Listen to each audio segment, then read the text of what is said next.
It's only happened once. I'm sorry. Alright, is everybody right? Okay. It's about 8 minutes, so you're going to have to bear with me. Okay, so I am going to start with a few customary thank yous. First of all, to everyone here for coming out tonight, thank you so much. Lovely to see all you here, all my friends and family. Hello, Mum, how you doing? Firstly, Kerry Massey and Joe and all the crew at Ridley Road, who let me do this here tonight. This is my favourite joint in town, and we feel like family here, so very happy to be here. The amazing DJ Kundai behind us there, providing the tunes. He'll be back on in a minute. And everyone who's bought a book so far, very much appreciated. Still for you there if you want them. We're going fast. I also like to thank everyone who's supported me over the years, those kind souls who helped free the JPEGs from their hard drive prisons. Do you have any JPEG liberators in the house? All right. Well, on behalf of the JPEG community, I thank you. And especially to Alex Schneiderman for helping make their freedom a reality. Thank you very much. If you are interested in adopting a JPEG, we have 3 that were left in the JPEG orphanarium. If you are, and there was one that was returned from their foster home. No names, Neil and Yvonne. Anyway, come see me afterwards if you would like to do that. My blog subscribers. Any blog subscribers here? Yeah. All right. Now, just knowing you lot were out there was all I needed to carry on. You gave me a platform and a purpose. You got me up in the morning. And for that, I will always be thankful.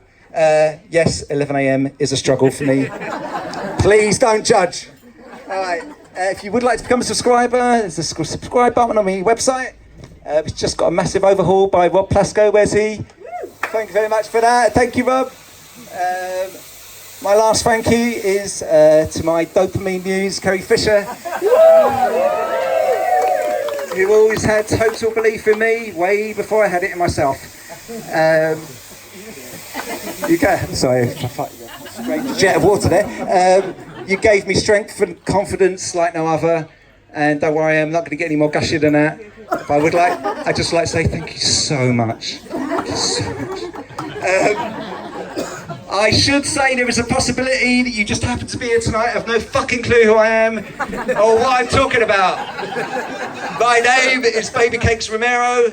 No one say any different. I'm a street photographer, and this is the launch of my photography book, MYLDN, A Street View of London Life, which you can buy a copy of right here at the discount price of £12. I will even sign it, which should at least 50p to the value.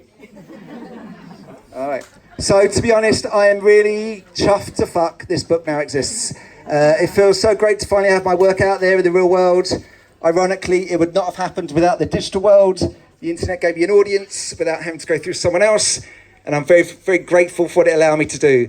But the truth is, a photo's existence online is so fleeting and so transient, it almost disintegrates on impact. Or as long as it takes you to do that. Did that without the paper for you. That was the thumb swipe, thank you. In the era of the relentless multi-source daily bombardment feed, sounded good on paper, we all seem to adopt the same approach, which is to try and consume as quickly as possible, as much as possible. But our digital in tray will never be empty. So not only is this a futile exercise, it is ultimately very unsatisfactory. So I've come to the conclusion that the way to get the most out of life is to spend more time with less things. And for some reason, when we look at physical art in the analog world, we naturally spend more time with it. And we need to, for it to have the resonance it requires in order for it to have an impact on us. Talk about yourselves. That was the main reason I did my print campaign, and it was the same reason for wanting to do this book, to get that connection, so that people might have a deeper, less rushed, and hopefully more meaningful experience with my pictures. It takes a while for that to happen, and I'm pretty sure it's definitely longer than the nanoseconds we are spending looking at my stuff online. Also, everyone's chasing the numbers on the internet, how many people looked at it, how many likes, etc. But the only thing that really matters to me is not how many, but how long. How much time does someone actually spend looking at it? Did it make them think? Did it have an effect on them? And the chances of that happening are simply greater in the real world because we give it more time. Yeah. It is also the real world that is my main inspiration and source material. I choose street photography because it is a chance to document and observe everyday existence. which I feel personally is the gateway to understanding the human experience that we all share, but don't always share with each other. If we do share stuff, which we do on social media on a pretty relentless basis, it is mostly to show us at our best, at our happiest. We tend to skip all the stuff that might actually bond us, like admitting we fret about almost everything, almost all the time. It seems to me that a lot of people believe they're the only ones who have a non-stop train of mental machinations, dissecting every aspect of their lives. I actually saw an ad on a date for a dating site the other day, and it described itself. I wasn't looking. It described itself as the matchmaker for thinking people. I mean, who the fuck doesn't think? What the fuck are they talking about? So I know that every person on this planet has an entire universe inside their heads. They just aren't necessarily relaying it to anyone else. If anything, we shield it from people deliberately, especially to the people we know. But when we are walking down the street, our guard is down. We don't think anyone is looking at us. And so if you look closely, you can see on the outside what people are carrying on the inside. You can't see the specifics, but you can get a gauge. Attempting to capture that on camera is one of the main reasons I take photographs, to show that we are all basically going through the same thing. I feel that we are all, to some degree, struggling to cope with the insanity of our existence, and yet we often feel we are alone in this experience. Partly because we don't share with others what we're thinking, but often because we're too engrossed in ourselves, to see it in anyone else. And also, life is too frenetic and fast-paced to register this unity of experience. Photography allows us to freeze everything, which gives us enough time to notice these things. I feel it connects us and makes us feel ultimately less isolated. This makes it a very powerful tool, and the pursuit of this is the main intention in my work. And yes, it also gives me a justification to surreptitiously take shots of people without their knowledge or consent. So it's a win-win. Why I love London, it is teeming with life, and you get multiple opportunities every day to document what I've just described. The whole world is here. Every nationality, every culture, every fashion, music tribe, every gender identity on the spectrum. Pretty much every version of humanity is represented here in some shape or form. So being on the streets of the city is, for me, the best place I could be. London also provides a million random, beautiful, crazy moments a day where chaos conspires to create meaning, where seemingly unconnected objects and people collide to manifest something spectacular. You just have to be ready to capture it. And so that is why I never leave home without my camera, and I've never gone out and not seen something worth documenting. This city delivers over and over again, and that is why I love it. I have to be honest, over the last decade or so, my love affair with this city has waned, and the MYLDN blog, which started out as a photographic love letter to this city, has become somewhat poison-penned over the years, as ridiculous rents and excessive living costs have snuffed out a lot of the lifeblood of this city. This has actually been a very painful process to watch, as the inhabitants who made areas what they were can't afford to be there anymore. Dalston being a prime example.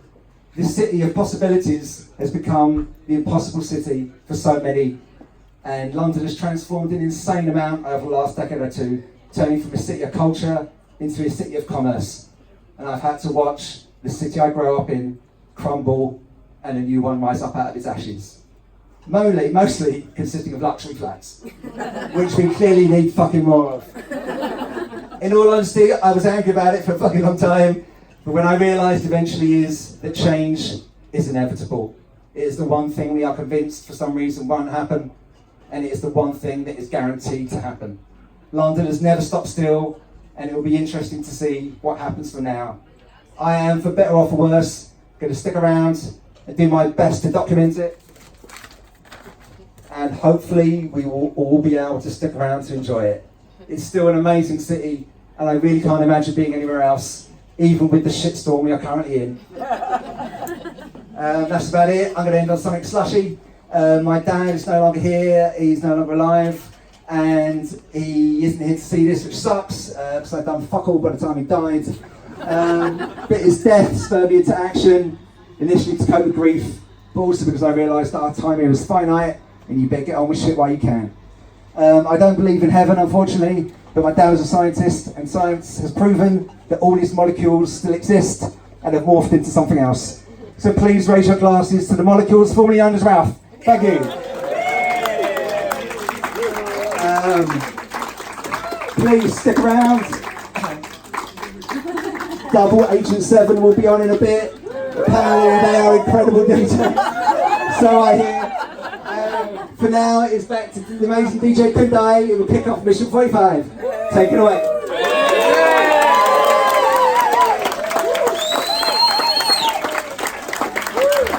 John. Alright, as you were. Can I grab one and get a sign? Of course. Lovely, mate. Lovely.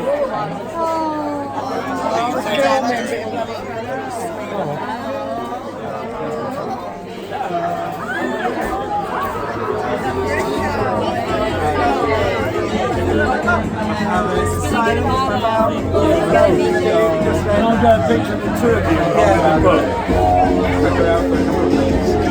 Hey, John.